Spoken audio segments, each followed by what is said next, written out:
Oh,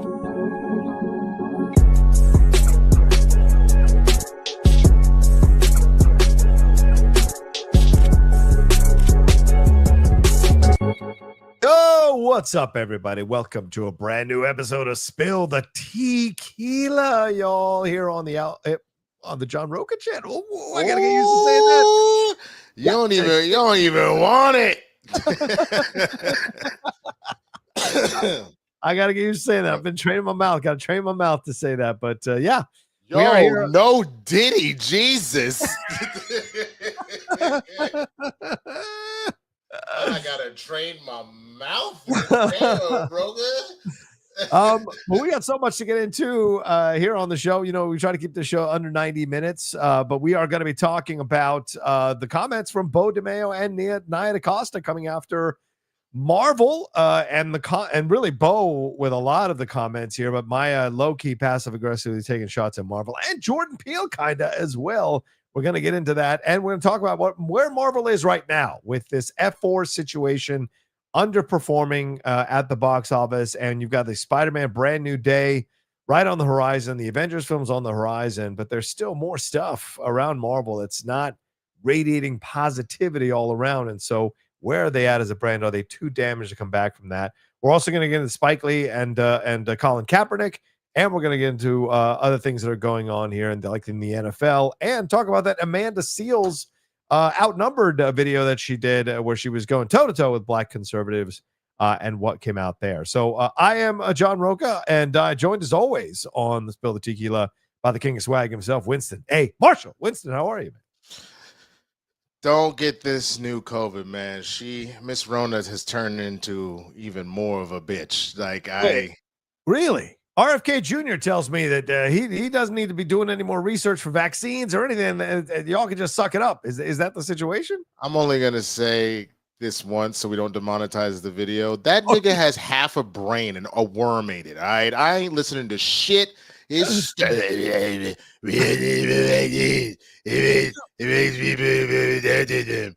of all, that's disrespectful to a bunch of people with autism, like for all the reasons. Second, all you've done is bitch about things and not come up with any solutions. Nobody's saying that you shouldn't take unhealthy things like random dyes and shit out of food. Of course. Fine. By all means. That's the one thing that I think we can all go, okay, sure, I agree with you. But you know, part of what went under your regime about making America healthy again, you had Coke take out high fructose corn syrup and add sugar. Is that better than high fructose corn syrup? Sure. Does it stop soda from making you a fat ass? No. F RFK, bro, to the ends of the earth. All right. Junior, whatever. Well, wait a minute. Isn't it Daddy the one down in Louisiana acted like an ass too? Who's the other? Really? Who's the congressman who's also a racist prick? No, that's different. That's RFK is the son of Robert F. Kennedy, who's John F. Kennedy's brother. Right. That other Kennedy from Louisiana, that's Foghorn Leghorn. Senator that's Foghorn what I'm saying. Leghorn. Well, apparently the name Kennedy don't mean shit no more. That's essentially where we've gotten to. Yeah, even the VJ Kennedy from MTV is a big MAGA person on the Fox News. So you might be right. Not just that, you had Chris Pratt, and I am forever done defending Chris Pratt, man. He tried to be like, hey man, Dad, we're buddies, we play poker. Like, I'm not happy with the stuff he's doing, but I'm not gonna sit here and be like, hey man, in between, poker hands, maybe you shouldn't do this. Dude, there's a point at which you can no longer defend your friend if all of the things he is pulling, and John Oliver did a fantastic job breaking this down this past weekend.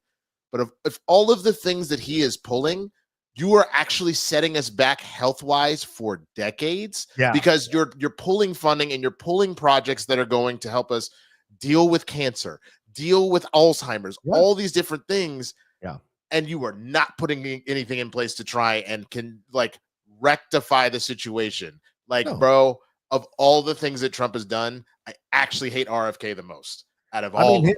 Yeah, and the thing is, Pratt is just a religious nutball, and the thing that he's in, and that's what's influencing the comments that he's making. And remember, Pratt is related now to the Kennedys because he's married to Catherine Schwarzenegger, who is Maria Shriver's son. Maria Shriver is cousin to RFK Jr. So that's it. But all of a lot of RFK Jr.'s cousins came out before the election and said, do not support this man. He is an addict. He has driven a lot of members of our family into addiction. This is not a good person. Then you have I didn't know that. Yeah, I didn't know that he was driving other family members into addiction. That's what they accused him of, because he essentially engaged them in the addiction, and so that does happen. And so they came out with those letters. And here is Chris Pratt saying he's a wonderful man. It's akin to saying, well, he didn't rape me, so he seems like a nice guy to me. And like, it's that kind of nonsense that is frustrating. And Pratt said things like, well, I would hate to be hating one administration so much that I wouldn't give them credit for anything they did. It's amazing how he all of a sudden discovered he had vocal cords to speak about this stuff, because for the last 4 years, Chris Pratt said fuck all about MAGA coming after Biden and shitting on anything Biden did over and over and over again. Chris Pratt all of a sudden has a voice now because he doesn't fear liberals and progressives coming after him. He knows if he talks shit about MAGA show up at his door. That's the difference there. So fucking spare me with you coming out and trying to be kumbaya. Kiss my ass, Chris Pratt, for fuck's sake. Yeah, no, my main son above all, my main issue just above all else is just that. Like, when people try and say, you got Trump derangement syndrome, you can't even mention the good stuff he's done. No, if he has done something good, then I'm here for it. Yeah. So, like, for example, Trump has done something so bold. Remember, he put out there, he doesn't want to just lower pharmacy prices to a reasonable amount. He wants to lower them by 2,400%. He wants to pay me to take my ADHD drugs. All right, because that's how percentages work. If something is $1,000 per pill and you lower it 100%, it's now free. So if you turn that motherfucker and you make it 2,400% off, you are paying me to take my drugs. Not just you, every other member of your family. 2,400%. That's extra credit. They can get in on some. Everybody gets some money, bro. So if that's what we're doing, I'll praise Trump all day for that. Get me paid to be healthy. Maybe that's how you make America healthy again. But this nonsense about this big, beautiful bill, which is raising our deficit by trillions.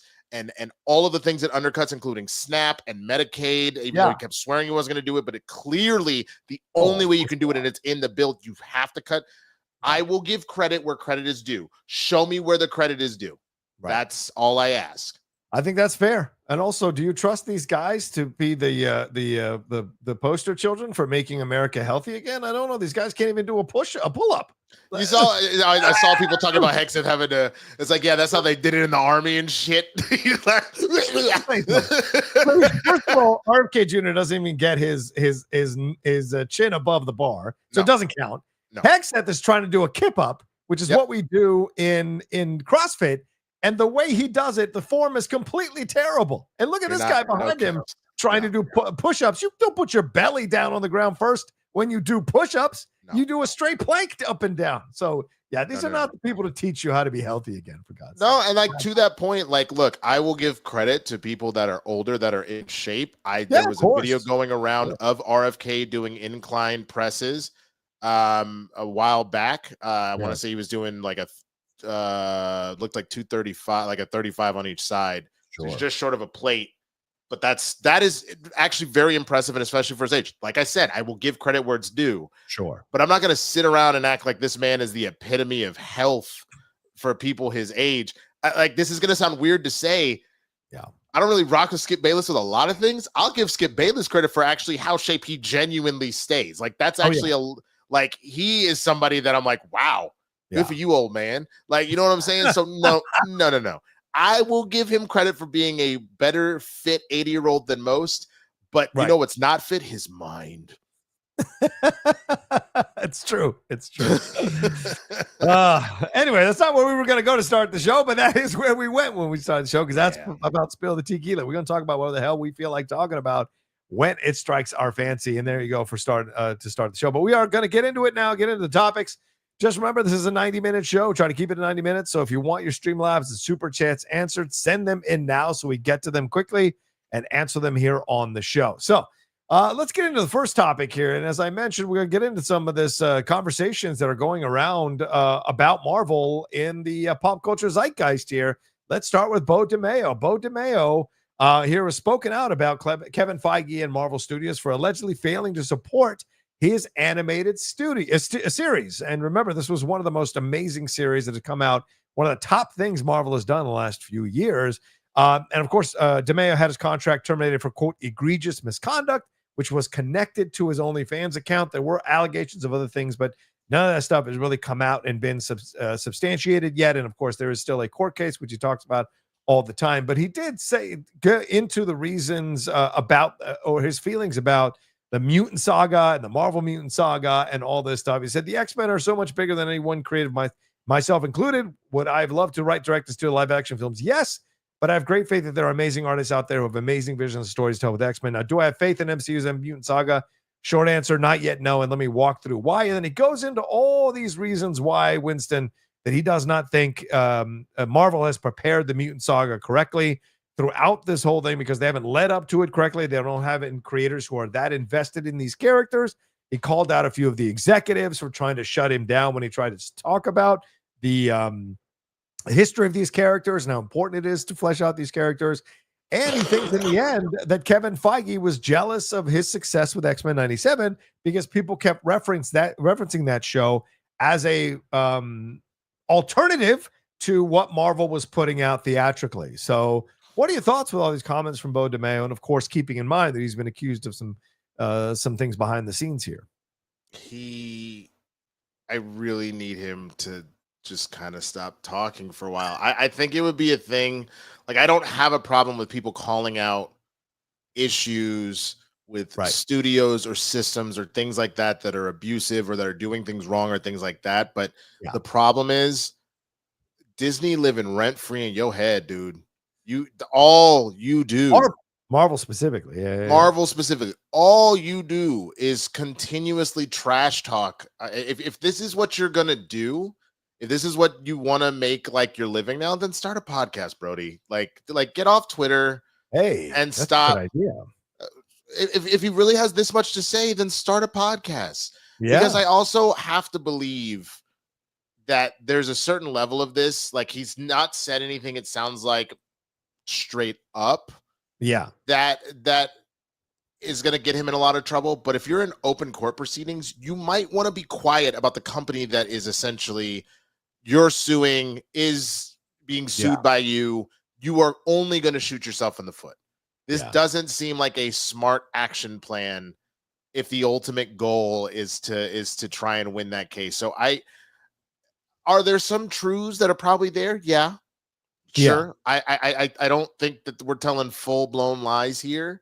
Right. But I also think that you've just, in my opinion, the more of this you're doing and you're not dropping like receipts, like you can say all day, yeah, man, I actually wrote I had heard that he was actually on the Blade script, so that's fine. Yes. You can write all day, I was on the Blade script, and then this and this and this happened, and then Feige told me to go myself, and then this and this and this. Again, no receipts, then you are just somebody running your mouth. And to that point, I know you can't drop the receipts because you're in court. Right. So stop it. You're just, at this point, it feels like you're doing it for attention. Because at least with the Ray Palmer situation, when that was happening, and I know people were starting to get burnt out by the time that was all said and done, because it felt like he was on Twitter more than he was directly attacking this stuff at times. Yeah.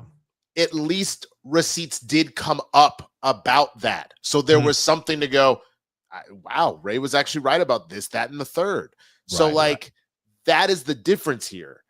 The more you go on about all the insider stuff you're releasing, but you don't have proof that you can show people, you just sound like a disgruntled employee that got dismissed, and this is you trying to save face. And knowing the things that I know, just gonna leave it at that. I'm not getting into it because I'm not gonna get no trouble. But I just come on, man, be quiet. I kind of, how can I say this correct? Because Beau and I follow each other, which is I like Beau, and I think of the back and forth, and because you know me, man, I love to speak truth to power, and I kind of respect that Beau is out here saying the things because no one else connected to Marvel is. No one else is saying all this stuff. They're in the system. I get it. Yeah, they're in the system. They've all signed NDAs. We're going to get to Spike Lee in a little bit. He had to sign an NDA about his own project. And so you have these things where people are hamstrung by the situation because they can't speak out on it. But we're starting to hear from people who are speaking out about it. And I think the ones that do I'm okay to listen to them speak out about it. I hear you, because it is coming. A lot of people are saying it's coming off like an ex who's upset, who got literally dumped. the next comparison I was going to make. Yeah. And I get it. I get it. You got dumped by your ex, so you're constantly going to talk crap about your ex, but you didn't talk crap about your ex while you were with your ex. You're doing it now that they've dumped you in a public way, and they're erasing your name from the second season and all this stuff. And of course, you have the benefit of a court case that hasn't been settled. And so you can still play a certain angle because you don't have any of those receipts to put out there. But you can say, well, a member of the crew was on an elevator with an executive and they didn't know this was going on and didn't know there was a premiere, or Marvel didn't want to pay for our opening night wrap party or a premiere party and all of that. Which I understand, because Marvel's like, I'm not going to touch that. I'm going to get in trouble. If the legal probably told them, don't have anything to do with this, because it could look like you're tacitly endorsing his behavior if the evidence comes out in the end that he did do stuff, So I totally get that. That being said, I do think if you kind of claw through some of the stuff, because some of the stuff is his opinion and his analysis of the way they're doing the mean stuff. But if you claw through some of that stuff, there is some things that ring true and feel familiar. And you go like, yeah, there is like, Feige has a way of running things. What he shows you on the front face ain't what's going on behind the scenes all the time. And, there have been certain comments that have alluded to how Feige runs things behind the scenes, and it ain't as rosy as some people might present the picture to be. Which I think truthfully is fair. But there's a point at which you're not really revealing new information. He's kind of rehashing the same thing over and over again. And so similar again to the Ray Palmer situation, where I was like fully backing him when it started all that. And I really was to the end, but I could see the fatigue the world was getting, because, he had his little thing that he signed it at the end of every tweet, which felt, in my opinion, very Facebook 2006, like how people would like try and sign off of like, Facebook posts by, they'd be like, man, I just can't stand it. The Cowboys are so bad. I'm gonna go drink a beer. You're just to correct you real quick. You're saying Ray Palmer, who is the Atom. You mean Ray Fisher? Fisher? Jesus Christ! I know. Okay, you said brain fog. I had COVID is a mother. I had 1,000% meant Ray Fisher both times, and I kept saying Ray Palmer. I apologize. Who's the Atom? But so you're still in the same kind of brand. I knew it was DC something, and it was a nickname Ray. Okay, that's the only thing I could anchor to. Yes, Ray Fisher. But like the accountability over everything thing that he kept the A greater than E. Which right. I don't like. I thought that was a strong thing to do at the beginning. By the time we got to the end of it, it almost came off as a little too cheesy. There's the same thing. The bite that Beau had when he first let it all rip. Started to, it's just starting to fully deteriorate. And it's exactly what you were saying about the idea of this sounds like a jaded ex at this point. And then the funny thing is, the minute you said that is where my brain went, because I've been doing research on some Reddit stuff for a project. And I've seen a number of stories of like jilted exes. And there was one story in particular that had me dying, of this girl who was upset that her boyfriend wasn't paying a lot of like as much attention as she felt she deserved to her. Right. She essentially is like, her girlfriend's like, girl, you got to test his ass. You got to say, you know what? You're not enough for me. So maybe we need to rethink this. So she says this to the guy and he goes, okay. And he fully breaks with her, breaks up with her, walks out the apartment, blocks her on all social media. And she's like, what? No, what are you doing? So finally corners him at a party and was like, what? You weren't supposed to break up with me. And he goes, you told me I wasn't enough for you. So I took that as a sign that we weren't compatible, and I moved on. He goes, well, it was a test. You were testing me? And she goes, no, I was just testing you, because that's what girls always do. And it's like, girls that are immature. And she goes, see, and that's the problem. That's why you're not enough for me. So I'm not enough for you. And he bounces, right? She stalks this man for 6 months. Whoa! For 6 months, she's stalking him. He gets a whole new girlfriend, starts lying to everybody about how he was abusive and how he wasn't doing all this kind of stuff. So they're at a party, because the friends are texting like, it was a test. Why are you being like this? At a party when she's going off drunkenly in front of the new girlfriend, he goes, so this is what she told me. Here's the text proof of what she said admitting to it and her friend stalking me. And I have a restraining order on this hoe now. And everybody's like, girl, you're not well. We're starting to get into that territory. The more you keep going on and on and on and on and on, now you just seem like the girl that's screaming at the top of her lungs, he ain't shit. He ain't shit. That's what this sounds like now. You know what I'm saying? And I get if you're in the legal battle, then walk away until you can talk about it again. Or you sniper, which is you only show up when you have something really big. Sure. Or really sniper, no sniping. Okay. Yeah. Exactly. If you're right now, and listen, another negative against Beau. I think Beau's got a right to speak his mind, but right now, Beau is machine gunning all this stuff all over the place. And I think what you alluded to, and some people have said in the chat very, very well, is that the real criticism is getting lost in the mountain of all this other stuff that's going on that makes it sound like you're just mad at your ex because everyone still likes your ex and everyone is still going to see your ex's shows. You're upset because of the way that you were treated by your ex. And I get that. Listen, I've been in that boat. I've been broken up with, and that person moved on because they didn't have the feelings for me that I thought they did. And everyone was like great about this person. And you do feel rejected and it sucks.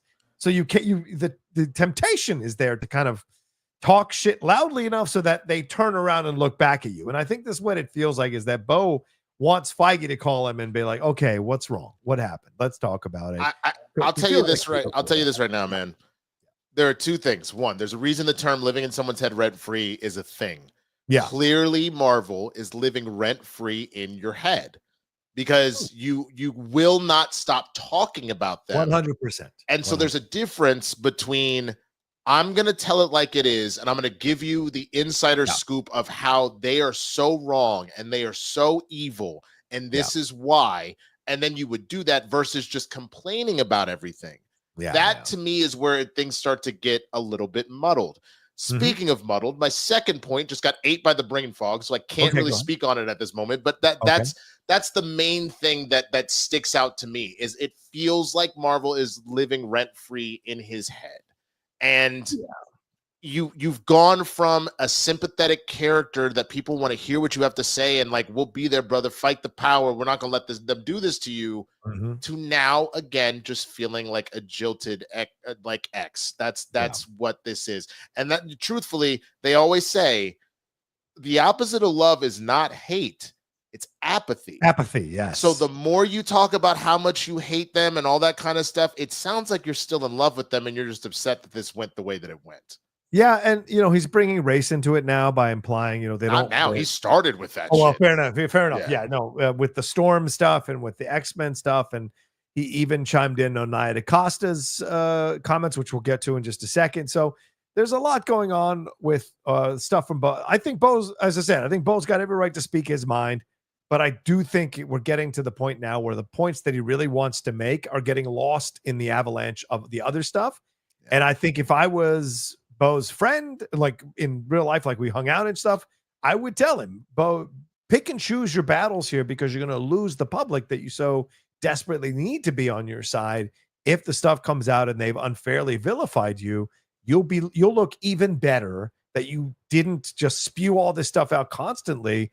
You'll look even better if you took the high road, occasionally laid out some stuff, and then in the end, you get proven right. People are going to be on your side even more so, is what I would say. But I do think there is validity in what he's saying, but trying to find it in all the stuff that's around it is difficult, and you don't want to make people work harder to find your point because people don't have time to do that anymore. You want to make your point clear and then offer evidence to back that point up, but only make occasional points and make them count. And I think the sad thing is the last little bit I'll say about Beau. Sure. He reminds me of a number of showrunners that I've known that were like became showrunners young.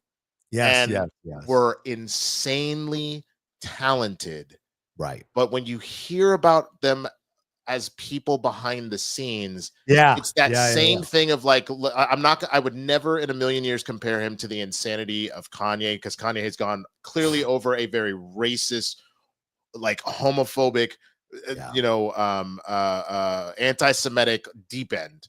But the idea of when we talk about young Kanye and when he was coming up, there was so much legitimate musical genius in his brain dude. But for all of that musical genius came with a lot of immaturity, came with a lot of egotistical like tendencies and things like that.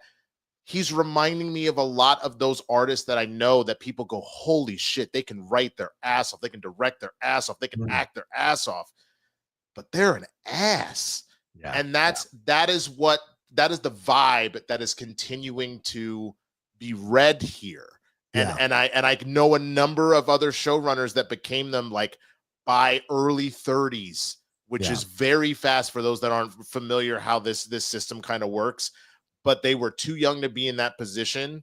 And now it doesn't mean that there aren't old showrunners that are dicks. There are plenty. But this reads of the young, talented person that to be that talented that quickly is also kind of a dick. Yeah, and you got to be careful because from my own personal experience, being an outspoken person, people want to target you. And if you go to a bunch of places and people are like what you see in with what happened with The Witcher and now with X-Men, there have been accusations. And so you see that and people, you put a target on your back, where if you were a little more, how want to say this, not restrained, not censored, not restricted, but a little more selective on when you say your things and what you say, you'll get more people on your side to support you, and those allegations will come into more question because people see this other side of you and respect that, you know. And so all that being said, the one thing I have to say above all else, I will always give credit where credit is due. I said that at the beginning of the show about, you know, political shit. X-Men 97 was by far and away my favorite thing that came out that year.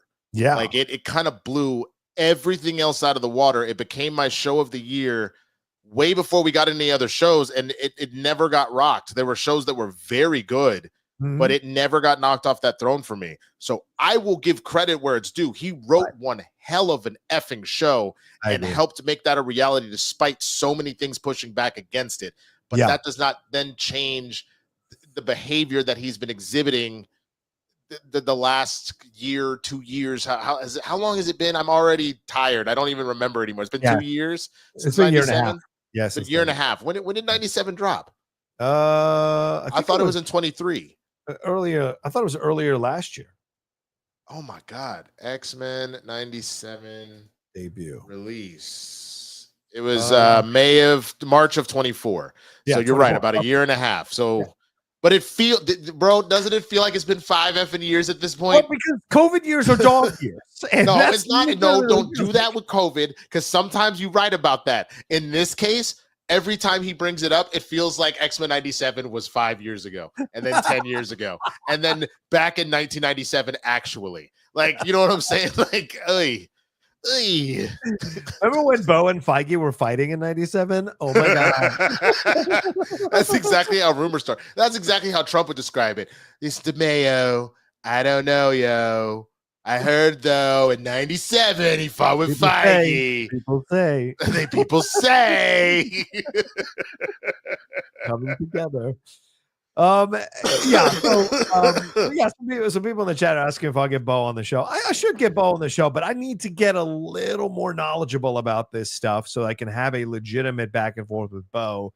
That would be me praising him where I need to praise him, but also calling him out and asking him questions about his behavior. And if Beau's up for it, then fuck yeah, I would love to do an interview with Beau DeMayo, because I think one outlaw to another, it would be a lot of fun to have that. But Beau's got to be willing to be called on the carpet on some stuff, because you guys know nobody comes on my channel who doesn't also have that as a possibility if they're going to be interviewed on the channel. And again, nobody is knocking his ability to write. Nobody is knocking him. I think it's the best thing since Endgame. I think it's the best thing Marvel has done since Endgame is X-Men 97. I think so. And nobody is knocking him speaking truth to power, but that's not what this feels like anymore. We've kind of left that train has left the station now, based off of how this is going about, how he's been going about this. What's that great line in Kings of Comedy? Cedric Entertainer says, like, the president fight too much. The president fight too much. That's what it feels like.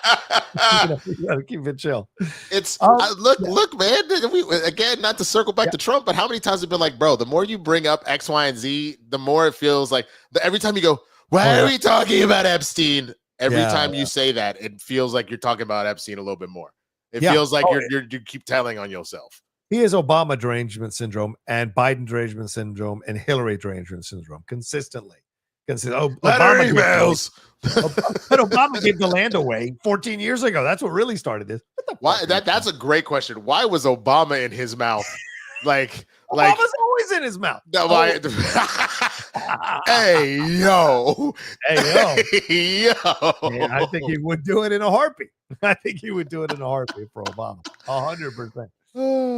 Anyway, let's move on to a little bit more of this conversation. Let's move on to Nia DaCosta's comments. She is, of course, was being interviewed in conversation about the sequel to 28 years later sequel rather.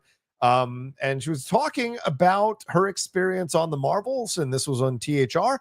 And she said, making the 28 years later sequel was one of the best filmmaking experiences I've had. One of the issues I had with Candyman and Marvels was a lack of a really good script, which is always going to just wreak havoc on the whole process. But Alex Garland hands you a script and you're like, this is amazing. You don't really have to change it. Although I did. I basically asked for more Infected. This was like my big contribution.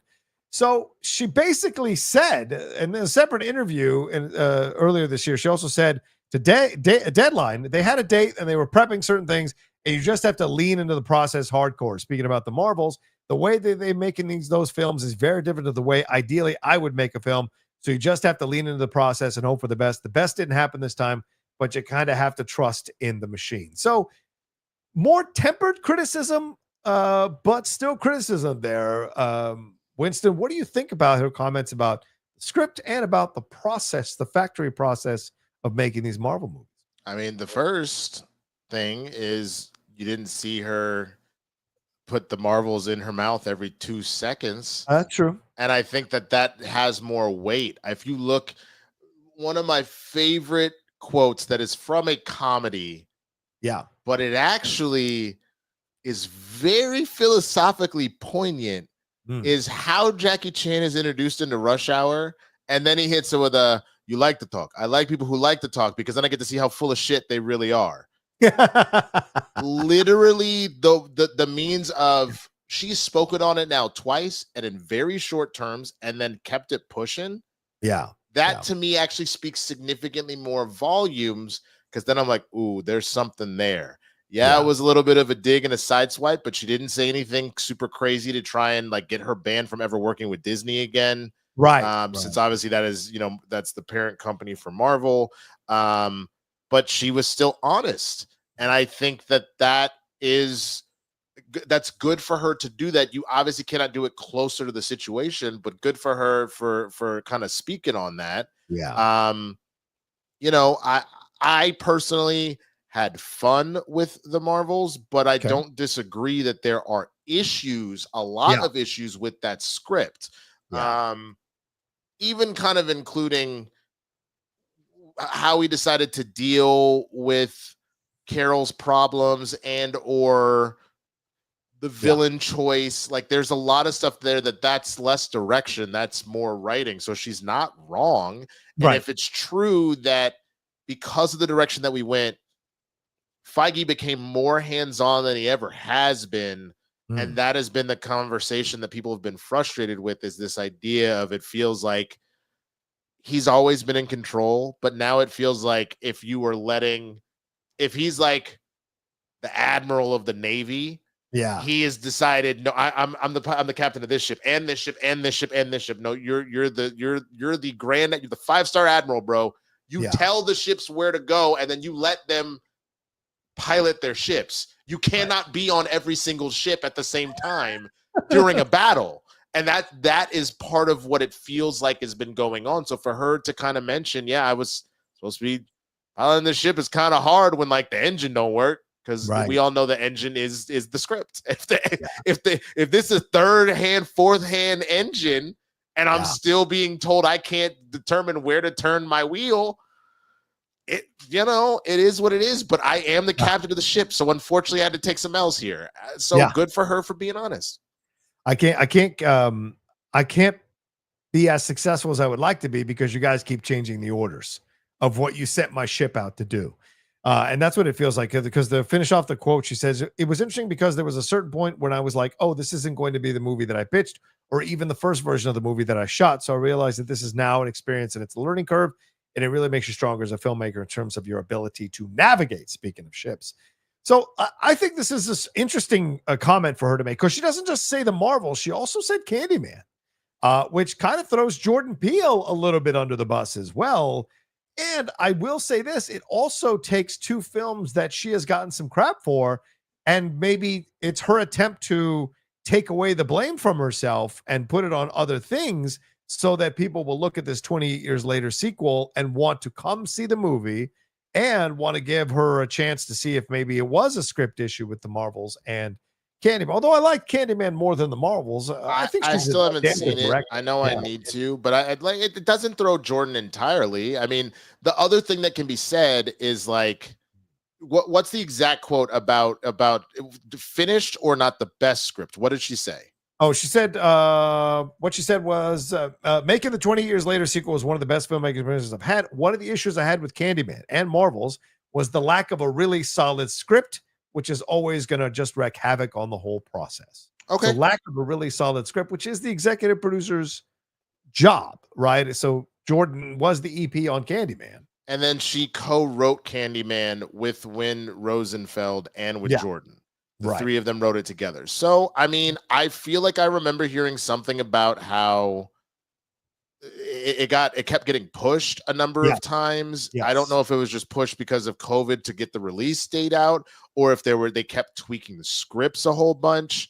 Right. And you know, to that point, I don't necessarily see that as like throwing it fully under the bus, but that means if she's willing to talk about a project that she co-wrote, I think that then speaks to her even saying it still wasn't my best work. I think that that's actually really interesting to be able to be is it Nia or Nia? How does she pronounce it? I say Nia, but it might be Nia DaCosta. Well, Miss DaCosta. We'll go with that just because I'm not sure how she pronounces her name. Sure. The idea that meant the director version of herself is calling out the writer version of herself. And that's actually also a bold thing and makes the statement, in my opinion, a little bit more powerful because that's also admitting I also effed up there. But she doesn't say that. And I think that's where I think people have are starting to look at this as her trying to a little bit brand safe. By the way, I don't think she's wrong in her analysis here, in her perception, because she was involved in the process. But she doesn't say we turned in a terrible script or we didn't have a fully fleshed out script. But she mentioned the two scripts that were lacking. So I'm yes, saying to me, I'm going to read both of those scripts. She also co-wrote the Marvels. Yeah. There were two other writers on. So I think she's getting writing credit on these scripts, Winston, but she's not like fully writing them. Do you know what I'm saying? I think she's tossing in things and she's getting a credit for as a co-writer, but she's not really co-writing. Because the way I would have interpreted that, I do see that she at least has top billing writing. Yeah. Then the way that I actually interpret that is I do think that that's her taking a shot at herself as a writer, because specifically she then follows up when Alex Garland hands you a script and it's that solid. Holy crap, this is amazing. You know what I'm saying? That to me does feel like a little bit of self-critique, and I would give her more credit. The fact I didn't realize she had co-written both of these. That sounds like her almost saying, I maybe need to take a step back from writing. That's kind of the way I interpret that.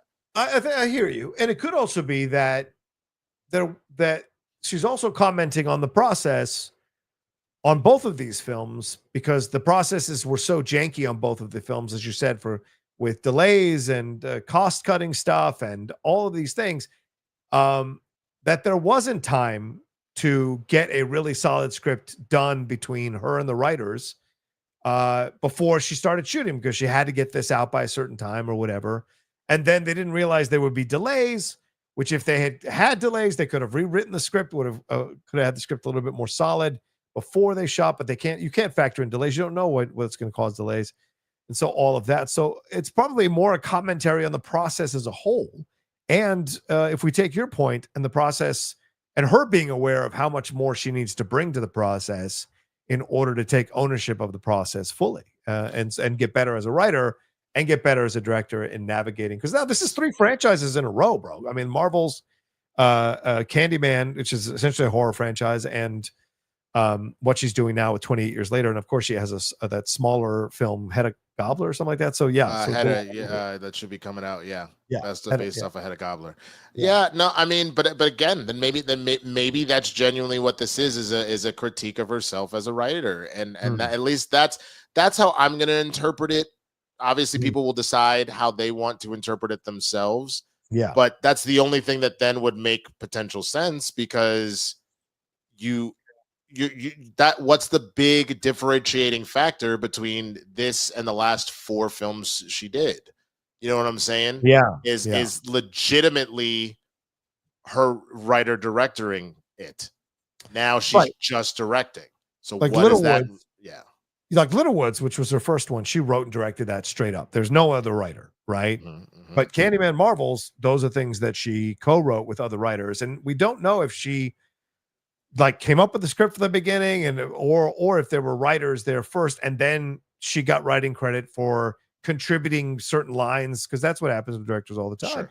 So we don't know what the process is fully on both of those projects, and I should do more research to find out if there are interviews with her saying how much she worked on those projects from the jump.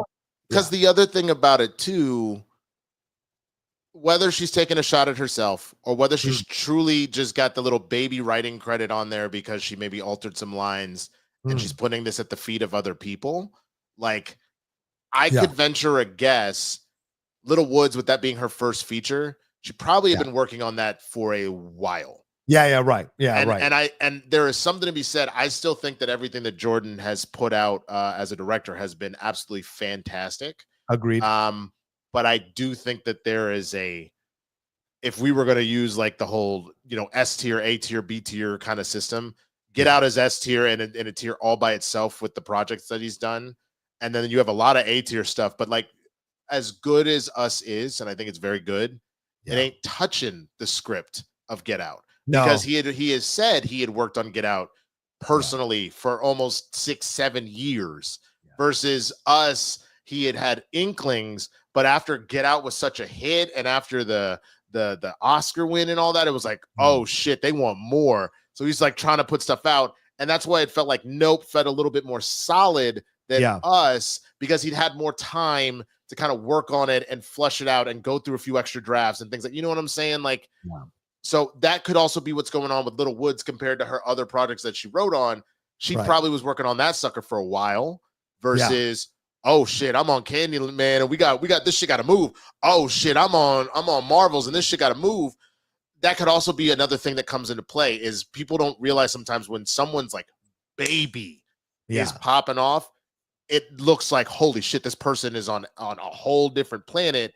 And it may have been, this was just their intense passion project. Yeah, well, we'll see. The next film, Hedda, it's an adaptation of Isaac Denison's novel. She wrote the screenplay. She adapted it. She's the only writer on it besides Isaac, because they have to give Isaac credit. But like, so that's going to be curious to see what the screenplay adaptation is like and if it's going to work. So we'll have answers on that as well. So we'll see. But one last thing. I didn't send this to you, but I want to get your thoughts on this. Where is it? Did I put it up here? I thought I had this quote. Here it is. Okay, let me see if I've got this quote. So Ray Winstone, in an interview today, talked about his experiences on making Black Widow. And Stay with Marvel as our last piece on this. And he said, I worked with this amazing director, Kate Shortland, and we worked on what my character was going to be. He was like a pedophile running around all these girls, and they become Black Widows.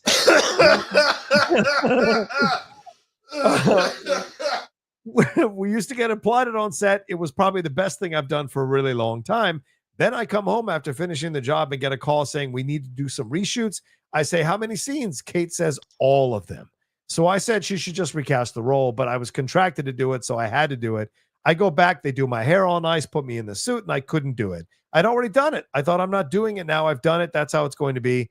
That's rejection. There's nothing worse than doing something, leaving it on the floor, and then being told it's not right. So, yikes, man. That is some strong comments. Winston, you and I are both actors. Hearing that I mean, doing a whole movie and then going back home thinking you're done with it, and you got to come back and do it all the lines all over again, a completely different character, and you're not as inspired to do it because it doesn't make sense to you. What are your thoughts when you hear that? And the thing is, like, I think for me, I could see that in a situation where it could really rock your confidence. It could be really hard to go back. I think the only way where I would do that is if they were like, look, we just realized we got to make the movie something different. Here's more money. Come on back.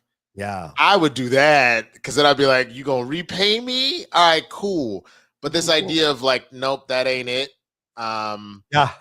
We already paid you. We got to come back and do it again. that would be soul crushing. Yeah. And that is a quick way to break someone's psyche. Especially because people got to remember this is art. So like if I'm Disney, I'm lying and I'm like, no, the movie changed. You did great, bro. Yeah, you crushed that. Right. The movie's completely different now. Yeah. That's the only way I could hear that news and take it and not because you'll genuinely think you suck. You would genuinely think you suck ass after hearing something like that. Well, here's the problem with the movie. I like the movie up until we get to Ray Winstone and the Black Widows and all of that because it's so cheesy. And you can tell that he's not as invested because Ray is a damn good actor. And Ray can be quite intimidating when you see him in some of the British stuff and what have you. Even in The Departed, he has some really chilling moments. He's a damn good actor. So this gives me more context. How did I forget?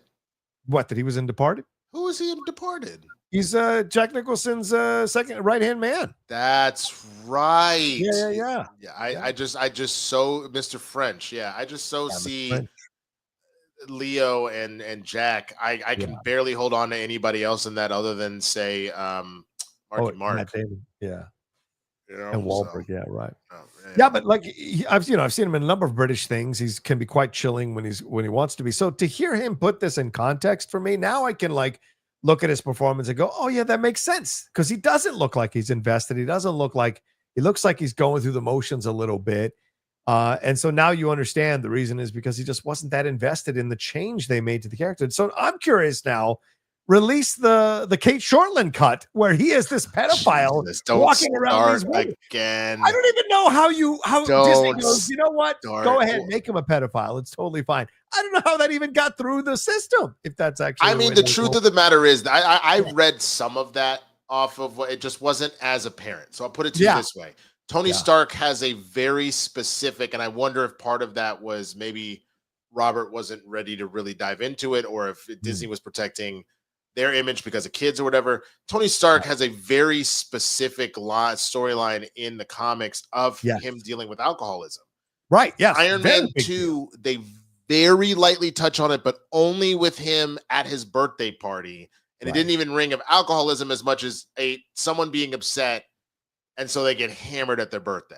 Yeah. PTSD. It was such, It was PTSD, like the beginnings of PTSD and all of that. Right. He was dealing with the PTSD. And I think that could have been a really interesting thing to watch him get into legitimate destructive behavior. It doesn't have to be full-blown alcoholism. But if we had seen Tony, he reverted a little bit. But if we had really seen him do reckless shit, and he did a little bit, like he got in the F1 race. That's clearly a cry for help, like things like that. But I think it would have been very interesting to see him as Iron Man almost get killed multiple times because he's trying to work through his PTSD.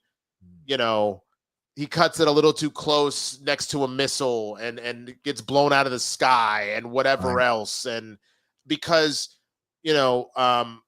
I have some trauma from my past, and one of the things that like my therapist was telling me is we have a tendency to act out like that, to do the self-destructive behavior, to even emulate it, to try and process that trauma. So I think that would have been a far more interesting kind of decision. So that being said, I got way off topic here. I think that would have like way off topic. That's all right. I don't know. It was good. Yeah.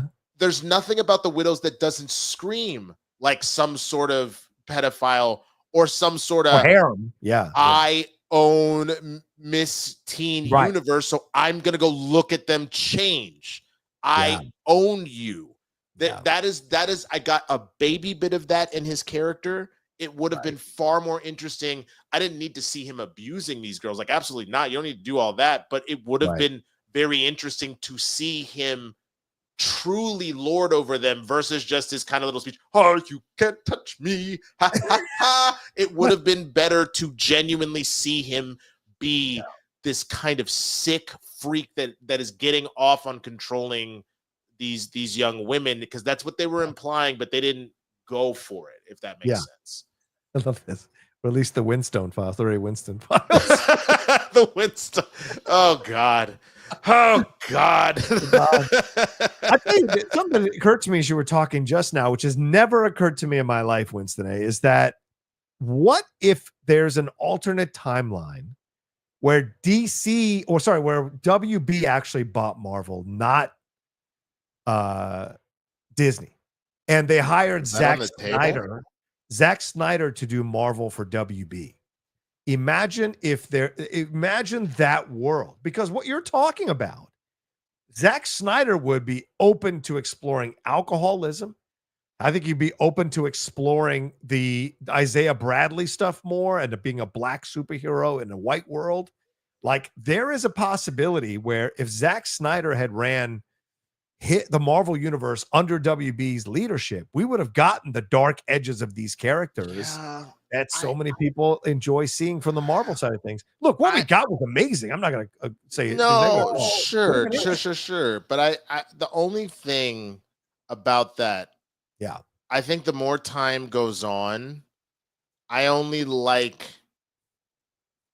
I think Snyder's movies up to a point, because to me, it feels like he's more into his stylization than really, in my opinion, diving into a lot of stuff. Because I think about Watchmen, there's so much there in the Watchmen graphic novel. There's so much, and we only kind of scratched the surface with his adaptation of it, but it stylistically looked cool as shit. You know what I'm saying? Like 300, same thing with that comic. Well, 300 kind of scratched the surface, but it stylistically just looked cool as fuck. And so it would be the same thing where people love to say when they're comparing Man of Steel to Superman now, and a lot of the stuff is like, well, you know, part of the problem is it feels like there are things that he didn't understand about the character. What's oh man, what about the time when his daddy wouldn't let him say it? And he was like, no, I was scared. I don't know. Like, and I was like, okay, sure. You started the process of going into it, and you had a very interesting conversation in response that I thought was very human and interesting. But we don't circle back to that again.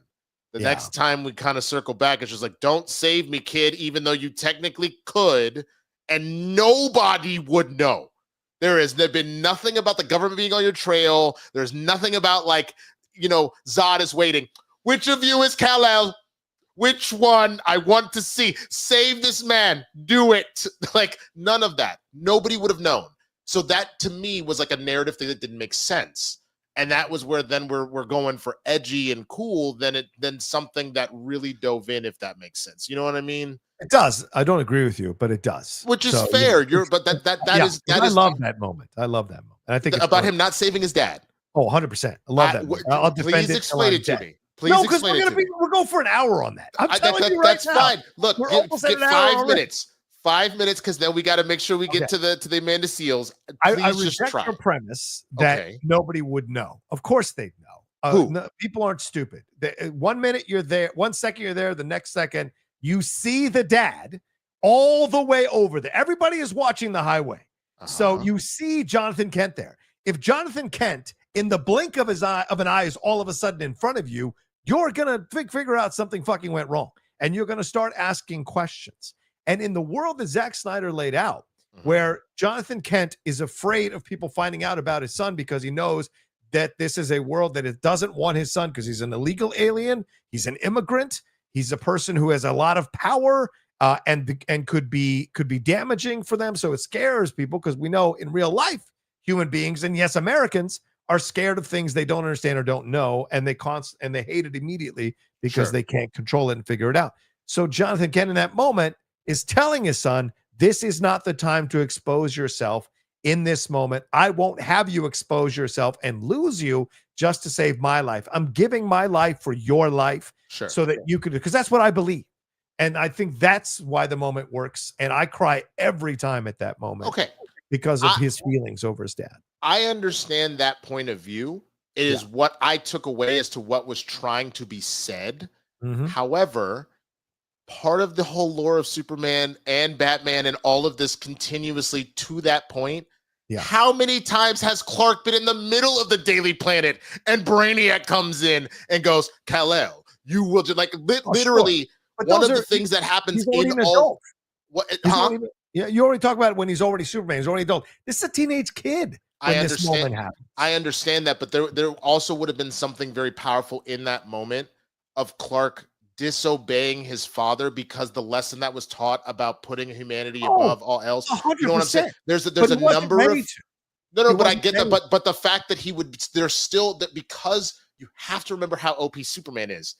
When I tell you he could have, like the Flash, literally been in, saved his ass, and back out, and nobody would have known. That's literally within his power. That is within his power scope. If we were showing that he was only at like 50% of his power, so he really couldn't pull that off, if you would at least shown me that beforehand, I would have bought that. But we've already seen that he's already strong enough to do that shit, fast enough to do that shit, that I was like, really? You're worried that they're going to catch you? You would have seen Jonathan Kent all of a sudden in front of you in the blink of an eye. But you wouldn't have taken it to the crowd. You would have rushed his ass to somewhere else. That's the other part that you're acting. Like there isn't, like this is the last little chunk of earth right here, and he can't come back over here. You're going, let me think for you logically as an older person what a 17-year-old kid who just fought with his father in the car about his future is going to do and have the perfect instinct in that moment. That's what I liked about Man of Steel. He is becoming that hero that he's going to be at the end of the movie. And we're seeing him fall and make mistakes and make decisions and not be perfect. And I love that about the movie, which is why that moment resonates with me, because it's a guilt he feels of a mistake. That's why when he snaps Zod's neck and in essence disconnects himself from his entire home planet, the scream that comes out of there is the scream for the death of Jonathan and the death of his own father, biological father, who's gotten to know through the ship, and killing Zod, who he didn't want to kill. And so you see all of it. I understand. I understand all of that concept.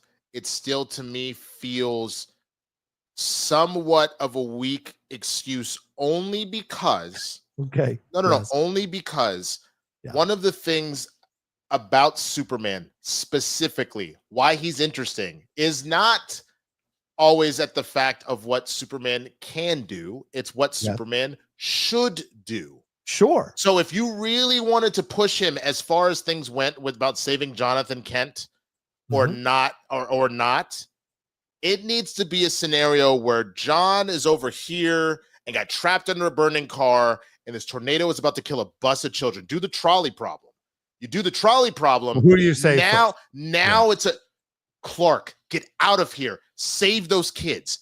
That is a more interesting dynamic to have to do, which he ultimately kind of did the trolley problem with Zod at the end. But the thing about that feels weird is because instead of putting him in a similar scenario to the earlier thing, you gave him a different one. If you had then done the mirror of my dad or the bus. No, because and he saves the kids.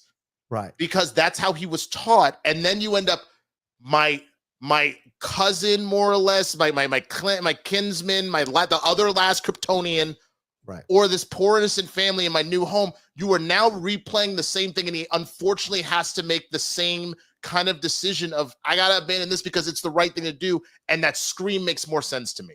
You see what I'm saying? Yes, one minor tweak. I see what you're saying, but narratively, that isn't the story he was telling. Jonathan Kent was not teaching him to be the savior of humanity. That's not what this Jonathan Kent was teaching him. This Jonathan Kent was more about the reality of the actual world, not the Norman Rockwell, Richard Donner Superman or the Superman we see in the comics. This was a Jonathan Kent who questioned the world because he grew up in our world, our real world, our skeptical world. You see what's going on in our streets nowadays. You have a president that says there's too much slavery in the Smithsonian Institution. So you have people who are going to judge in a certain way. So he's telling his son to be more careful because he's meant for something bigger. And it's not here at this level. It's not here with them. But of course, he's also saying you can take over the family business. That's my complaint in that scene, is that I don't get Jonathan saying to him that he should take over the family business when he also says you're meant for something more earlier when the situation happens with the kids and the bus, right? With that, when he gets almost exposed with that. That's to me the inconsistency in his thought patterns that I would change. But the other part of it, I don't think Jonathan would allow him to save him over the kids. I think Jonathan would tell him, go save the kids if there was a choice. But the whole point of it is that he doesn't want him to expose himself at all. I guess my problem with that is you already had that lesson in the movie previously. So right, to try and work. Yeah. You see what I'm saying? So like it already doesn't, like the way that you then decided to do the same thing again doesn't necessarily click. But then also, I think part of the problem, I'm not saying that other Superman don't exist in other timelines, but you're getting closer and closer to an Injustice Superman who very specifically goes full wrath on anybody that does wrong, right? Versus this idea of this person that is genuinely a kind-hearted savior and something we're supposed to live up to. I'm supposed to live up to Superman. He is supposed to be better than what the realism of the world is. So the weird part about trying to drill that lesson home, that is not what I go to Superman for. Well, and that's the difference. And that's where I always think the difference is between people like me who like Man of Steel and people. I didn't say I didn't like Man of Steel. I'm just saying I have problems. People criticize it, I guess I would say. And because I think that is the difference. I like that we're seeing the process with how he becomes. You know why? Because good people in our world become good people over trials and tribulations, mistakes, successes, and failures. They become good learning from those lessons. And I know there's a very rare person that starts out and is good from beginning to end. And so I like that we see that. It was a new way to tell that Superman story. I personally enjoyed it because I liked seeing him become that. And at the end, he is good and he's going to serve humanity. And he rejects his father's skepticism of humanity. He says that specifically at the end. And I like that he becomes that, but he becomes Superman on his fucking terms. I guess I get that, but then that also, in my opinion, he's not like, love me. He's saying, I am worthy and you will respect my space and my boundaries and I will be there, but I'm not going to be, this thing that you want. But I guess the only thing is you again get closer to I mean, the Brightburn child is actually a psycho. We're now up to 9 minutes. I've been keeping track. I said it at 4:55. It's 5:04. We're at 9 minutes. So let's wrap this up. No, I saw her say that. I've literally been watching the clock and I realized how that's been going. But the thing about that, I guess, is that one of the things that we always look at Ma and Pa Kent for, sure, they're not perfect because they're human. Right, but they end up being this kind of beacon for Clark to remain 100%. Human. That's the only thing about drastically changing that just becomes so. On top of the fact that I think it would have been infinitely more powerful for Clark to save the kids, then save Jonathan, but because he saved the kids first, Jonathan doesn't make it. So think This Is Us. I don't know if you ever saw that show. Essentially what ended up happening with the family, a fire ends up breaking out. Jack goes in to save the whole family and everything, but because he went in too much, smoke inhalation, dies. If you would set up some sort of scenario where maybe Jonathan was helping him do it or something like that, or he went to Jonathan second because he said save the kids, or whatever, things like that, or I will be okay, like don't expose yourself, and Clark believes him and he does make it out, but then he dies because of complications and now he has to deal with the guilt of, should I have listened to him? You see what I'm saying? His dad is assuring him, I'll be okay, Clark, I'll be okay, but then he's not okay. You see what I'm saying? Those are all ways that kind of dive, to me, into that complexity, but then really challenges this otherworldly being, oh shit. But anyway. But again, but it's just a matter of I like the way he laid it out. I like the way he constructed it and the questions. And I like that it's a father who legitimately understands how Americans can be quite skeptical of things they don't understand and can be dangerous. Which is 1,000% fair. The funny thing is, though, about it that doesn't make sense to me is there are other aliens like a Martian Manhunter, which we see at the end of Justice League, that's far more interesting to look into. Oh, because of his family. Yeah, 100%. You know what I'm saying? An actual alien versus Clark. Unless you saw him not get shot by a bullet, you have no idea that he's an alien. You know what I'm saying? Like zero idea he's an alien. Right. So yeah, good point. I like this. Blue Girl says, I blame Winston. Never bring up Man of Steel. So true. So true. I will fight to my dying day. Which is look, Superman for all people. Healthy debate. I love Superman for all people. We gotta throw out some topics though, because we're almost out of time. But real quick, let's move on to let's real quick, Winston. We spent so much time on DC. We were talking about Marvel. Where do you think Marvel is now? Let's keep it to 60 seconds. Where do you think Marvel is now? Fantastic Four is going to crawl across the finish line like a runner at the end of a marathon who ran out of gas at 25 miles to get to 500 million. This is not what they wanted from this movie.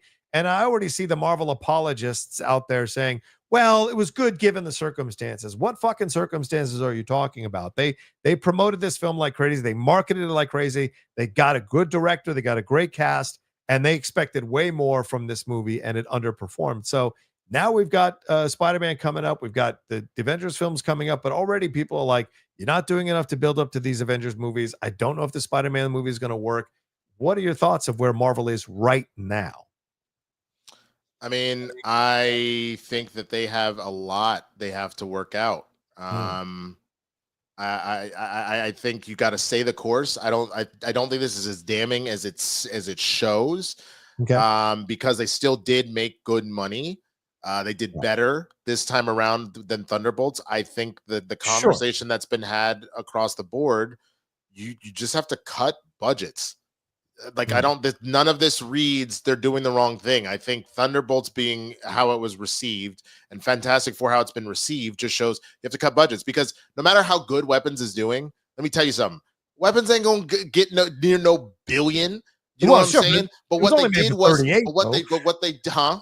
it was only made for 38 million, so it's already making. So that's my point. You just need to alter your budgets. You just have to understand this is. The reason why that's impressive for Weapons is because it's like kind of this random thing, and it was this horror movie and things like that. Same thing with Sinners. Sinners did fantastic, again, relative to how much you put into the movie to be made. Yeah. So I just think we need to understand there is a new upper limit to what movies will do in movie theaters, and only the billion-dollar movies at this point are rare exceptions.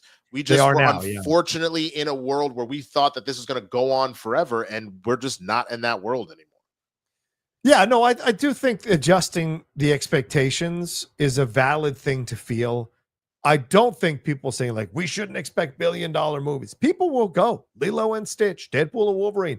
People will go. It's just that counting on those people to show up like we have in the past, that no longer exists. You have to really capture the pop culture zeitgeist to get to that billion. And to that point, you have to look at specifically what was going on with those. And I've talked about it on Capes. I know we've debated it a few times.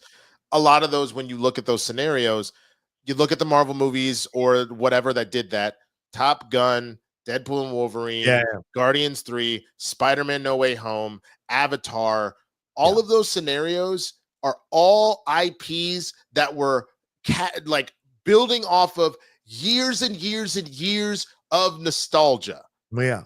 On top of the fact that they were good, but it was years and years of, I have to go see Top Gun a second time. I got to take my dad. I have to go see Spider-Man again. They put so many Spider-Man references from 25 years worth of movies. Hugh Jackman's doing Wolverine one last time, and he's doing it with Deadpool. I love Deadpool. You literally are taking Guardians. Holy crap, this is the last one. You are literally taking years of buildup. Yeah. That's where a lot of that is coming from versus I'll give you, say, a Minecraft, which was close enough. That's still tied into a massive video game IP and things like that. You made a good movie out of it and stuff like that. Barbie, massive IP, women audience that wasn't being tapped as much as it really should have been. Those are all special kind of exceptions we've seen the superhero thing so many times.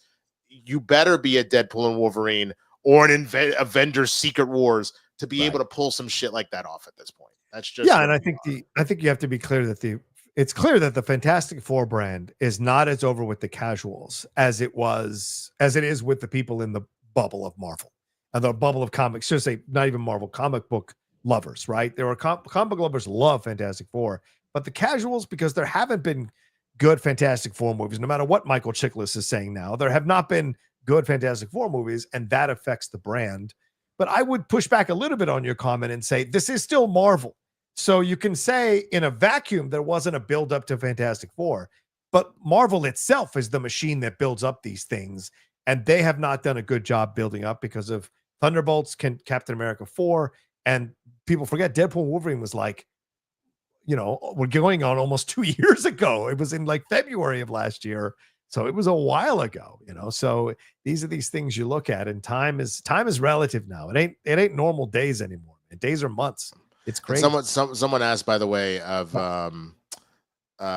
if Guardians made $1 billion. I brought up Guardians because it got damn close. It was like 875, something like that. And it's a hit. That's rolling. A hit.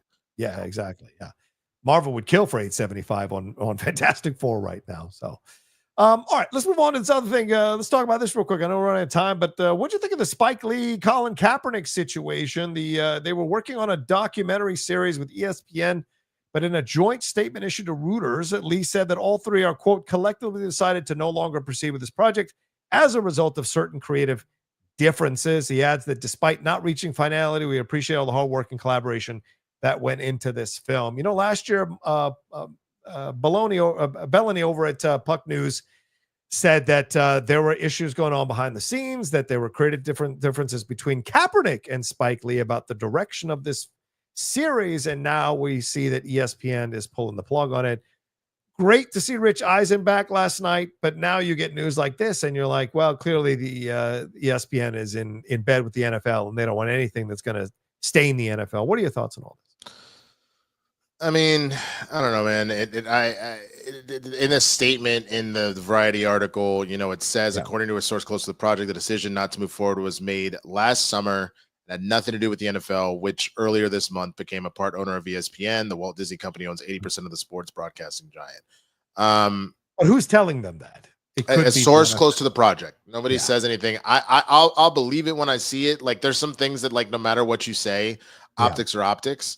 They have always had issues. The NFL's always had issues with Kaepernick. Once this whole thing started, that's why the lawsuit went down. That's why he got paid out. That's why he's not been able to play, both because he probably was playing some games, but also because it's real hard to sue your employer and then get the employer to be like, here, have a job. So it sucks. It sounds like it would have been interesting because I trust Spike with a lot of things, especially with the docuseries. Oh, 100%. I think that would have been fire, but it's fine. I mean, the fact I guess this is just a continuation because this was announced over a year ago that they weren't doing this. This is just Spike maybe re-speaking on it a little bit. No, it was announced that they were shopping it around possibly, but this is them. But ESPN saying fully, we're not going to put it up on the air now at all. So, but the other reports I read are that there were issues between Kaepernick and Spike Lee about the direction of the project. So it may not be ESPN NFL related at all, as you were alluding to, Winston. You might be right there. So the question then becomes what was Kaepernick trying to get out of this series, and what was Spike discovering in the research for this series that maybe Kaepernick wasn't happy with in the direction Spike was going. Spike's an artist, and Spike tells great documentaries. That Four Little Girls one, the New York City Epicenters one, the Michael Jackson one. He makes great documentaries. And so to me, I think maybe Kaepernick might have been upset at where Spike was going with it. And maybe Kaepernick didn't like it because it was going to make him look a little bit like he was celebrity or spotlight chasing. And maybe Colin didn't want that. So it's a shame because I would have liked a much more well-rounded documentary that challenged us as viewers, no matter what our opinions were coming into the project. Yep. Yeah. All right. We should get to these questions, Winston, because I know you got to get out of here in 15 minutes. So let's, I know we had other stuff to talk about, but that's the way the show goes sometimes. Matt Maker Studio says, what is your favorite Mexican tequila and favorite Mexican food? Don't just say tacos, be specific. I don't know. Well, a chicken Mexican burrito. How about that? A chicken burrito. I'm not Mexican, so I don't, have exquisite cuisine on Mexican food. And I eat Mexican food. What are you? I am Bolivian descent. My parents are South American. Yeah. I honestly didn't know. Yeah. I just referred to you as Latino because I honestly didn't know. I went with the broad stroke term. I'm not, because I know that all various Latino cultures get very pissed if you're like, I like the old Chappelle joke where it's like, I am not Chinese, I am Korean. It's like the same thing. It's like, I'm not Mexican, I'm Bolivian, bitch. It's 100% true. Cubans are the notorious for that. I am not Mexican, I am Cuban. Yeah, they're notorious for that. So in our culture. And I don't drink tequila, so I couldn't answer that question, to be honest with you. Yeah, I don't drink tequila. I drink mezcal. I drink a lot of mezcal. I do not personally like tequila. It's not really my thing. Bad things happen to me when I have tequila in me. So it's not even necessarily that. I just don't like the flavor of it. But like, I am a big Scotch guy. So the minute someone said, "Have you tried mezcal?" I said, "No. What the fuck is a mezcal?" I said, "Yeah, I'll drink this all day. This is fucking fantastic." Yeah, I'm with you. Scotch as well. Scotch and whiskey. Karen Vonderman. What's up, Karen? Can't wait for Peacemaker this Thursday. Are you guys excited for the show as well? Thanks. Yes. I have the first 5 episodes, which I will be watching tomorrow and do a review as well. But yeah, I'm looking forward to it. Winston, what about you? I can't wait. I wish I had access so I could watch it beforehand and try and do react, because I just need time to edit the reactions. So like, the crappy part is like, it drops on Thursday. I don't have anywhere near time, especially with this play going up and trying to still recover, to watch it, react to it. Like, you might just get a basic review out of me, guys, and that might be the end of it, just for this, sadly. But Understood. Jason Ashcroft says, I have been a staunch defender of Beau DeMayo. I'll never say someone shouldn't speak out how they were treated. That said, in my opinion, he's doing more damage to himself and his credibility at this point. There is a reason lawyers advise clients to keep quiet during lawsuits, especially in wrongful firing cases. I hope the best for Beau. I just believe he's not doing himself no favors at this point. That's true. That is my entire point. Yeah. I think he came out of the gate swinging, and I thought that everybody's like, oh shit, okay. Yeah. And then he just kept going. So there's a reason why they say, if you're trying to like tell a lie, keep it simple, stupid. Like, you like, and I'm not saying he's lying, but you know what I'm saying, where I'm like, when you go from like, so what happened, man? Dude came out of nowhere, T-boned my car. Damn, that's crazy. If all of a sudden, like, man, so I was driving down the thing and I know that I was listening to UGK because I remember thinking, I want to chop blades. And then I get to the light, right? And I'm thinking I'm fine. So I start to go out. And then all of a sudden, I saw this old lady fighting a squirrel across the street, bro. And then while that happened, here comes this other car out of nowhere. And I'm like, oh, Jesus, no. And that's happened at the same time. I knew that was going on because around that time, Taylor Swift came on and I was thinking to myself, karma is a T-boned car. Like, you now you're giving too many details without giving any actual proof of all of this. So it just sounds weird. So there's a point at which just be quiet and let this play out in court. And then once you're past all the contractual stuff, hit them with everything. Yeah. And now here's all my receipts. It reminds me of the old bit. For those of you who are old enough to remember, and you should go back and find this bit, when Eddie Murphy talks, is one of his first stand-ups. He has a bit about a guy who was a liar who watched a car accident, and he had all this extra shit to it. Like, the guy got hit by the car and flew up into a plane when he got hit. It's mad. Wait, that's a whole bit that Eddie Murphy does? A whole bit. And the guy's literally never heard that. I swear to God. I think he was saying how the police always find the stupidest guy to ask about this stuff and put it on TV. Like, local news always finds the dumbest guy. Well, that's a pretty standard thing that black people talk about. And Eddie must have done a really good set about that, because you were damn right. It's the 1980s when he did this they always walk up to that one stupid guy and he's like, oh, yeah, I was walking around the corner, right? And then I see this guy, right? And he's coming out of the room, and I had 6 flavors of ice cream, right? And then he got it. It's like that for 10 minutes. It's an incredible bit. I'm sure it's on YouTube somewhere. Jason Ashcroft says, Winston is spot on. Ray Fisher ultimately hurt his own case by speaking out too much. Beau is making his lawyer's job impossible. My best. Yeah. Just to reiterate your point, Jason, appreciate that. Thank you, sir. Chris A says, if y'all get the time, spend $50 and get the new Mafia. It's set in 1900 Sicily, and you are in the Mafia. You both would love it. Amazing game, 9 out of 10. Wow. Yeah, I saw the trailer. I almost did a reaction to the trailer, but I didn't because I'm not a gaming channel. But I'm curious to play the game. I'm almost done with my second pass of Tsushima. Once I'm done with that, I'm gonna have to find a new game. So maybe Mafia will be it because I love Mafia stuff. We'll see. Yeah. Corn Emperor says, highlight of the week, yet I forgot the start time. Thank you for joining us anyway, Corn. Wayne Edwards says, I love the Man of Steel debate. Man of Steel's in my top 10. I love it. That being said, I wish Clark could have saved his father and not killed Zod. Still a 9 out of 10 for me. Huh? That's it.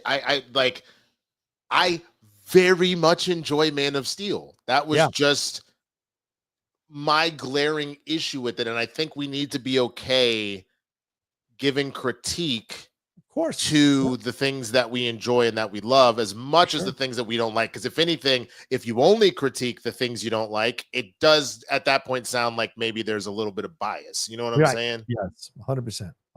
Yeah.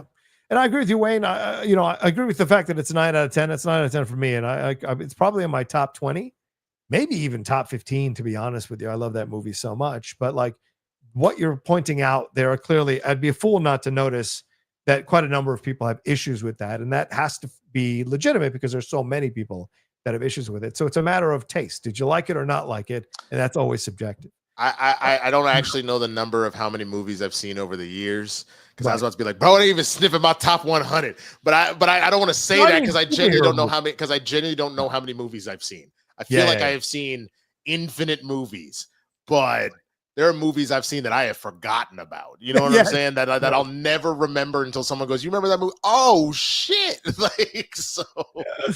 Yeah. And I mean top 20, top 10 of superhero movies, not overall. Okay, I thought you meant the movies overall. No. It's farther. I was like, really, Rocha? You've seen a lot of movies, bro. This is in your top 20 of all time. I know. I remember when they would run in the projector like this. Anyway, Seattle. Bro, I remember when the movies were something called plays. My best friend in high school, William Shakespeare. Damn, bro. Nobody knew Willie Shakes was going to end up like that. We were stuffing him. Bro, I heard he was talking mad shit about the king all the time. He would go to the town square. It was called Twitter. He would go out there talking about, man, y'all don't understand how the king told me I had to change my shit. He said that this shit was trash. He runs this shit like it's a damn kingdom. How dare he? I just miss the days when tweets were sonnets. That's what I miss. All right, Seattle KO said, have you guys played Sekiro, Shadows Die Twice, or the Neo games? No, it's funny. Someone at Comic-Con who met me for the first time had watched my stuff before. A young kid and his girlfriend were there, and they talked to me about Sekiro, and they're like, we saw you talk about Tsushima. You got to play Sekiro. It's amazing. It's a 2-year-old game. It came out on PS4, so I see it. It's available on Amazon for like $40, so I may get it. But he said, they're Ghosts of Tsushima type games. Capcom is about to bring back their Onimusha as well. Also, Rocha, please free me from the void and unhide me from the chat on your channel. Thanks. Well, look, you talk shit, Seattle. That's what happens to you when you get. So I'll find you if I can.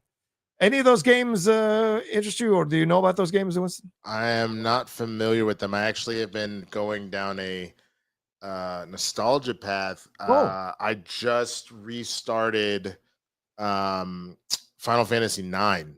Oh wow! Which came out when I was in show my age. I want to say I was like no, it would have been earlier. It would have been middle school. Wow. As a matter of fact, let's see. Final Fantasy. What was the year? Because I was about to say when I was in high school, but that doesn't actually make sense. Right. Because it was PS1. Oh, yikes. So this came out in 2000. Holy crap. It's been 25 years. And I just randomly had an inkling. I was like, I really want to play a turn-based RPG.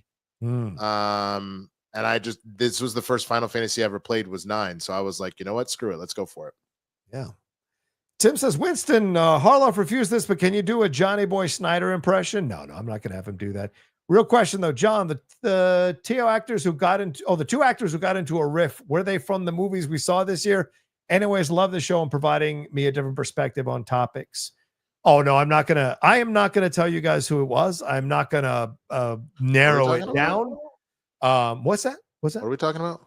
Oh, on Harloff's show, I talked about how I'd heard from a couple of places that two well-known actors on the set of Avengers Doomsday got into a fight because one actor made a offhand comment and the other actor was very upset about it, and it became an issue between them. Like and a fist fight or an argument? No, verbal fight, and it got pretty heated. And apparently, Marvel and the person was refusing to work with the other actor ever again on the set. Wow. And Marvel had to come up with alternate plans of how they were going to shoot the movie or their scenes in the movie without the other actor in the scenes because that actor. So when they proposed it to this actor, it was going to cost $18 million is the number I heard to do the reshoots for her stuff or their stuff rather. And they were like, well, the fact he even made this effort, I will put my anger down and make amends. And they both apologized to each other and moved on. So all right. In no way am I going to tell you who the hell it was. You guys are insane. Tell me afterwards. we all play down here, Georgie. What movies, Matt? Oh, Matt says, Rocha, you know I love you and my hope-ass mentor, older brother who is hosting with you. But if you want a Soups becoming Soups on his terms, Smallville does it 10 times better than Man of Steel. I like Man. Smallville is a fucking CW TV show. No offense. Dare you? I've never seen Smallville. So okay, no offense, but I'm not going to see that and go like, oh, this is it's not going to happen. No offense, but that's not how I see things, you know. So it's up. You all feel the free about Smallville, but it's not. I'm not going to watch that and go, wow, this is really Tom Welling. Really, you know, come on. Fred Tastic said, hey, Tequila, Marvel is in trouble. They were supposed to be back on track after Quantumania, and that was wrong. F4 was supposed to set it right. They were wrong. I'm standing strong with my statement that Kevin Feige lost the pulse of the people. I think it's very possible. Maybe he was at the party too long. We're going to find out because I think, Winston, those two Avengers films are the make or break point for Marvel. Honestly, if they don't get that right, man, it's going to be slim pickings going forward. And I think Feige's gone. What do you think? Yeah, I mean that is the cash cow. So if it really, if these two Avengers movies don't hit, that's a wrap. Yeah. They have to hit, especially because the next step is to get into X-Men. So yes, they gotta hit. Yeah. Oh, no, sorry guys. I said her. I meant to say them. So it's not. I'm not going to specify sex on the persons that were involved. So I just misspoke. People are like, oh, we found it out. Mr. Pappy says F Chris Pratt. There you go. All right. All right. I think that's everything. Winston, man. It's for 90 minutes, so we got to roll. Winston, please let people know where they can find you and all the stuff you got going on, brother man. Yeah, you can find me at the Swaggy Blur on all platforms. My relay out of the theater reaction, the movie drops on Thursday, is out. I saw it again last Monday, and I apologize it took so long for me to get this out.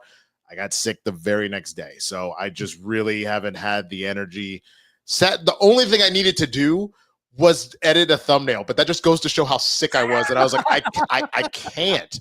Like anybody that was watching this show, remember, I was kind of like, oof, okay, let's do what we can here. Yeah. For those that saw Capes and Cows, and I recommend you go and watch it, there were a couple of times where brain fog hit so hard. Christian was like, hey, what do you think about that, Winston? And I was like, and he's like, hello? And I was like, sorry. And they were like, damn, bro, really? Okay.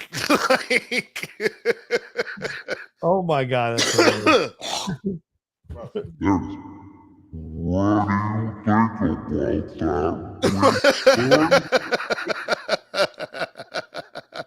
yeah, my roadcaster don't do that. I got the old one. I got no special effects on this motherfucker. Shout out to Karen. It is her birthday today. Karen is a faithful watcher of the stuff we do here on the John Rocha channel. Yeah. So happy birthday, Karen. Happy birthday, Karen. Day over 25. You look fantastic. I love that picture. Ask me, you can follow me. She looks a lot like my mother-in-law. Oh, does she really? Yeah. Whoa. Well, maybe something there. Remember to subscribe down below, hit the bell button, leave all your comments on things we talked about, and don't forget the John Rocha channel is also its own podcast network, so please subscribe wherever you download podcasts. We'd love to have you. In case you don't want to watch Winston and I's faces, you can always listen to us. All right, take care of yourselves. Be well. Shit. Someone says I pulled a Mitch McConnell and froze on camera. That's exactly what it was. All right. Well, let Winston go rest, and we'll talk to you guys next time with another brand new live episode of Spill the Tequila. Peace, y'all.